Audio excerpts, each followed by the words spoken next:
Le tomamos en contacto con la doctora Carolina Herrera para conversar sobre esta alza de contagios y la posibilidad de que hasta dónde se puede llegar con estas cifras. Doctora, ¿cómo está usted? Muy buenos días. ¿Cómo estás, Rafael? Siempre un gusto estar contigo, aunque tuve que correr del turno para acá. Muchas gracias, doctora. Le agradecemos. Así es la vida. Le agradecemos mucho porque ha resultado súper preocupante en algún momento cuando se hizo la proyección desde la Universidad de Chile que podíamos llegar a los 2.000, a los 3.000 casos diarios. Hubo cierto escepticismo, sobre todo por el nivel de vacunación. Sin embargo, estamos ya al borde de 2.895 casos anteayer, 2.700, una positividad que nos ceja superior al 3%, en algunos casos en Santiago el 4%. Va a seguir ascendiendo la curva. Ayer veía los gráficos de Rafael González, que creo que trabaja en el Instituto Milenio, y los comparaba con los de principio de años. En algunos lugares se ha triplicado el número de contagios en algunas regiones y en otras se ha más que duplicado. ¿Debemos estar alarmados? Es que, querido Rafael, esto es simples matemáticas. Las vacunas han sido efectivas en disminuir los casos graves, mortales, la muerte. Tú ves que tenemos 15 fallecidos. Mi cariño y mis condolencias a sus familiares. El año pasado, a esta misma fecha, teníamos cerca de 60 fallecidos al día. Por lo tanto, la vacuna es efectiva y disminuye la enfermedad grave. Pero aquí hay que tener una cosa súper clara. Chile está lleno de pacientes que están diabéticos, obesos, son tabáquicos, son hipertensos, son sedentarios. Por lo tanto, el problema no es de la vacuna, de la calidad, la efectividad o la seguridad de la vacuna, es quien recibe esa vacuna, cómo está su sistema inmune. Y en ese sentido, la población no va a tener exactamente el mismo rendimiento vacunada que una población estándar. Por eso es que las cifras a veces como que no calzan. Y es aquel grupo que ya te mencioné, el que está en las UCI en este momento, nuevamente aumentando los cupos de cuidados críticos. Es necesario recordarle a la gente que la vacuna empieza a perder fuerza, digámoslo así, que disminuye la cantidad de anticuerpos circulando pasados los 6 meses de las primeras dosis, y eso debería hacer que aquellos que no se han dado la tercera dosis se apuren a hacerlo.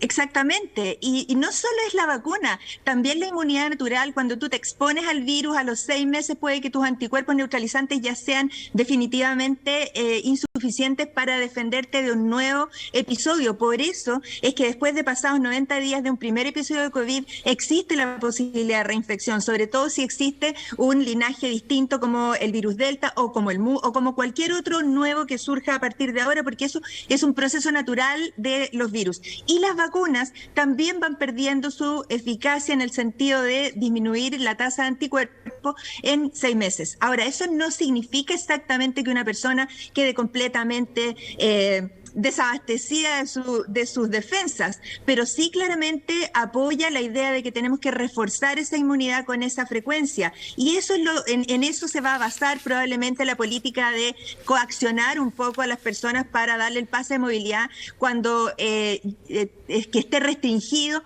a la revacunación, ¿cierto? Y a comprobar esa vacunación. Lo conversé con usted, lo conversé con la doctora Lidia Marales, lo conversé también con el doctor París. La disminución de recursos de trazabilidad, testeo y aislamiento en la atención primaria de salud, ¿fue un error? ¿Debería darse vuelta atrás y destinar más recursos ahí? Mira, yo nunca hablo de errores, hablo de aprendizaje. A los 60 años creo que es mucho mejor aprender de las cosas que uno no hizo bien para hacerlas bien a partir de ahora. Y yo creo que la trazabilidad es un elemento muy importante en este momento, sobre todo en tiempos en que esta variante, que es mucho más contagiosa, que es la variante Delta, existe entre nosotros. Ya estamos bordeando los 3.000 casos. Nada hacía presagiar que en realidad iba a ser así de rápido, pero ya aquellas personas que son expertos en las proyecciones lo habían dicho. Entonces tenemos que ser capaces de entender que si tenemos una evidencia que es la presencia del virus en nuestra población, tenemos la posibilidad de evitar el contagio con unas medidas de precaución adecuadas, que son las mismas que hemos repetido siempre: lavado de manos, distancia física, uso de mascarilla, y tenemos la posibilidad de tener una inmunidad para la enfermedad grave Eso es lo que tenemos que recalcar en la población, enseñarle a cómo lavarse las manos, cómo compartir la mesa, cómo compartir un espacio público. Yo creo que más que darle vuelta a las cifras o a la incertidumbre, lo que tenemos que hacer es educar en cómo vamos a tener que vivir los próximos 2 años. Porque esto, querido Rafael, es una pandemia que no se cura en los próximos 6 meses. Claro. Tenemos que ser capaces de entender que tenemos que convencer a todos nuestros connacionales de que se tienen que vacunar para poder salir todos de esto.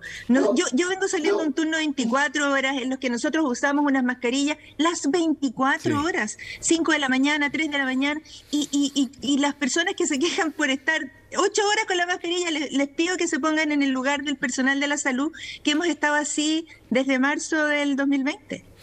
Doctora, me estoy quedando sin tiempo, pero no puedo dejar de preguntarle cuál es el mensaje que uno debería usar con los cabeza dura que no creen en la pandemia. No, yo no creo que sea mucho cabeza dura, yo creo que hay mucha diversidad de personas que no se han vacunado por distintas razones. Yo creo que sería darle mucha tribuna, decir que son tantas personas antivacunas que son. No, mi mensaje es, vacúnese. Si usted todavía no ha tomado conciencia de que le puede dar la enfermedad, existe la posibilidad. Póngase en el lugar que hoy día usted le faltara a su mamá que está postrada, a su hijo que es lactante, a su hermano que depende de usted. Póngase en ese lugar. Póngase en el lugar que usted no estuviera en su trabajo. En el fondo es eso, tratar de hacer conciencia de que esto nos puede afectar a cualquiera. Vacúnese, cuídese, evite enfermar, porque además tampoco sabemos qué secuelas va a dejar a futuro. Una información que venía hoy en el Mercurio dice que casi la mitad de los nuevos casos de COVID-19 son adultos de entre 20 y 39 años y los expertos apuntan a actividades sociales sin mascarilla. Claro, esos son los contagiados que en realidad no le cambian la aguja al país, ni en la economía, ni en la salud, ni en la UCI. El tema es que con mi colega, el doctor Tomás Maiza, con el que hicimos el cambio de turno, nos quedamos una hora mirando cifras de quiénes son los realmente afectados. Los mayores de 65 años y la mortalidad en los mayores de 80 años, y para qué te digo 90 años, es realmente impactante. Entonces, por aquellos que se circulan y propagan el virus, quienes realmente son afectados son un grupo más vulnerable. Y Chile es un país de ancianos frágiles, de personas mayores frágiles. Frágiles no por delgados, sino que por obesos. Frágiles por tabáquicos y por diabéticos mal controlados. Ese es el mensaje. Tenemos que ser capaces de visualizar que una cosa es la pandemia, pero otra cosa son la pandemia de las enfermedades crónicas no transmisibles, que esas son las terribles. Doctora Carolina Herrera, quiero darle las gracias una vez más por el tiempo que nos ha dedicado y por la claridad en la respuesta e incluso por haberme corregido en esa palabra que usé mal, los cabezas duras, porque es cierto, hay un gran espectro de gente ahí. Exacto. Muchas gracias, doctora. Un abrazo. Que tenga usted una buena jornada.